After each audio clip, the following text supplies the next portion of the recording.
শিক্ষকের ভূমিকায় ভাবা তো অনেক বেটার স্বৈরাচারের ভূমিকায় ভাবার থেকে। যে আপনারা আসলে দাড়ি টুপি আর আলখাল্লা পরে মৌলবি, আমরা কোট প্যান্ট পরে মৌলবি। পার্লামেন্টারি ফ্যাসিজমের কথা আজকে ডক্টর শফিকুর রহমান সম্মানিত বিরোধী নেতা তিনি নিজেও বলেছেন। এখন সংসদে যখন একটা ইস্যু নিয়ে আলোচনা চলছে, বিতর্ক চলছে, সেই সময়ে প্রথম দিনই ওয়াকআউট করা, সেটি কোনো আলোচনার সামারিতে পৌঁছানো গেল কিনা। এক, দুই হচ্ছে যে যেসব ইস্যুতে বিরোধী দল আলোচনা করছে তার অনেকগুলো ইস্যু সংসদীয় দলের সভাতেও আলোচনা হয়েছে, বিশেষ করে আইন শৃঙ্খলা পরিস্থিতি, বিদ্যুৎ সংকট, সার সংকট। এখন বিএনপি কি সেগুলো অস্বীকার করছে? না, বিএনপি অস্বীকার করবে কেন? কিন্তু আমার কাছে যেটা মনে হয় যে এটা আসলে যেমন সংসদ আমরা সারা জীবন দেখে এসেছি, এটাও তাই। কারণ আমরা ভেবেছিলাম যে ২৪-এর পরবর্তীতে বিরোধী দল হয়তো অন্যরকম একটা অ্যাটিটিউড করবে, কিন্তু সেই জায়গাটা তো আমরা দেখছি না। বিরোধী দল বলেন, মানে সংসদে যা দেখে আমরা অভ্যস্ত, হয় আমরা খুব স্তুতি বাক্য শুনেছি বিরোধী দলের কাছ থেকে, অথবা আমরা শুনেছি ওয়াকআউট করে বের হয়ে গেছে। তো মাঝামাঝি বা এর মধ্যে তো কিছু কখনো বাংলাদেশ দেখে নাই। তো সেই পথেই এখন বাংলাদেশ হাঁটছে। যে কথাগুলো আদিব বলছিল, বা আমার আজকে এইসব ইস্যুর চাইতে একটা মিশু খুব চোখে পড়েছে বা কানে লেগেছে একটা কথা। সেটা হলো যে হাসনাত আবদুল্লাহ তিনি সংসদে বলছিলেন, তিনি স্বরাষ্ট্রমন্ত্রীকে বলছিলেন যে ব্রাহ্মণবাড়িয়ার মতো একটি জায়গায় ওখানে কি গান বন্ধ, সিনেমা হল বন্ধ। আমি খুব অবাক হয়ে গেলাম যে এই হাসনাতকে আমরা যখন ইন্টারিমের সময় দেখেছি, আপনার মনে আছে সোহরাওয়ার্দী উদ্যানে একটি মহাসমাবেশ হয়েছিল যেখানে নারীদেরকে প্রস্টিটিউট বলে গালি দেওয়া হয়েছিল, সেই সমাবেশে হাসনাত ছিলেন। গত 18 মাসে ইন্টারিমের সময় কোথাও কি ব্যান্ড সঙ্গীত হয়েছে? হয়নি, সারা বাংলাদেশে হয়নি। জাহাঙ্গীরনগর হচ্ছে সংস্কৃতি চর্চার একটা সবচেয়ে বড় জায়গা বাংলাদেশের মধ্যে, আমরা কোনো কনসার্ট সেখানে দেখি নাই। আমরা দেখেছি বাউলদেরকে কিভাবে মারা হয়েছে, সেগুলো আমরা দেখেছি।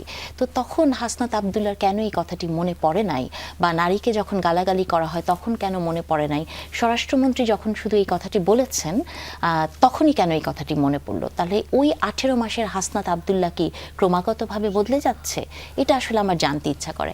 আজকে সংসদের আসলে আরেকটা জিনিস যেটা দেখলাম, সেটা মানে হচ্ছে যে যেহেতু ইন্টারিমের সময় হাসনাত তো সমালোচনা করে না, ফলে বিএনপির সময় সমালোচনা করা যাবে না, সেটা আমি সেটা বলছি না মিশু। আমি বলছি যে নিজের নৈতিকতা, নিজের অবস্থান, আপনার অবস্থান বা আপনার কোনো একটা বিষয় সম্পর্কে স্ট্যান্ড যদি 2 মাস, 6 মাস বা 5 বছর পর পর বদলায়, তাহলে আপনার আদর্শিক জায়গায় তো একটা সাংঘর্ষিক। আমি সেই জায়গাটাতে বলতে চাই, যে যেটা নিয়ে প্রতিবাদ করবে, যে যেটা নিয়ে কথা বলবে, সে সবসময় সেটা নিয়েই কথা বলবে, সেটাই আমরা আশা করতে চাই।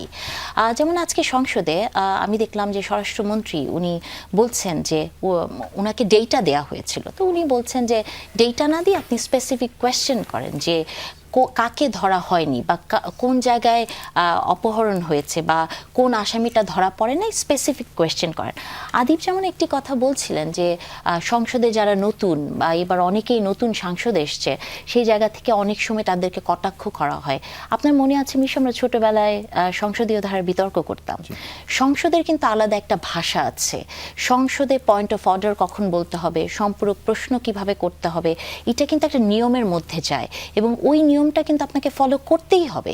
এবং সেই নিয়ম যদি আপনি ফলো না করেন, আমি মনে করি যে এটাতে ধরিয়ে দেওয়ার একটা বিষয় আছে। কারণ সংসদ এমন না যে আপনি গেলেন আর কথা বললেন। আর আজকে কি সংসদে প্রথম শাহবাগের কথা অথবা পল্টনের কথা উঠেছে? না, আমার মনে হয় এই সংসদের প্রথম থেকেই এই শব্দ চয়নগুলো ছিল, আমরা শুনেছি।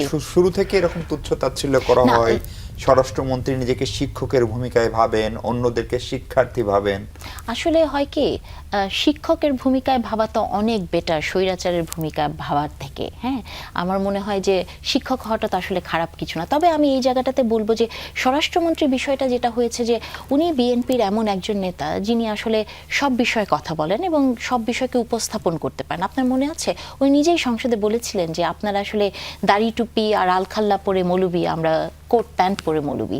মানে উনাকে আপনি দেখবেন যে ওনার জানার পরিধিটা খুবই বিস্তর। ওনাকে আপনি একটা ইসলামিক কোয়েশ্চেন করেন, উনি সেটার উত্তরও দিতে পারে। তো এইরকম একজন সাংসদ যখন সংসদে থাকেন, আপনি দেখেছেন যে ইতিহাস ঘাটলে বাংলাদেশের সংসদে 2-4 জন সাংসদের কথা আমরা সবসময় বলতে পারি। তো স্বরাষ্ট্রমন্ত্রী এই মুহূর্তে সেই জায়গাটা নিয়েছেন, উনি আসলে সব প্রশ্নের উত্তর দিতে পারেন বা দেন, অথবা এক ধরনের দলীয় বা সরকারি নির্ভরশীলতা তার উপর আছে।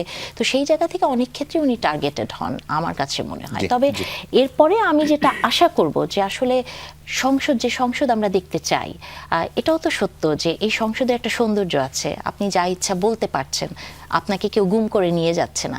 ওটাকে মাথায় রেখে সংসদকে কার্যকর করার পথেই আমাদেরকে হাঁটতে হবে।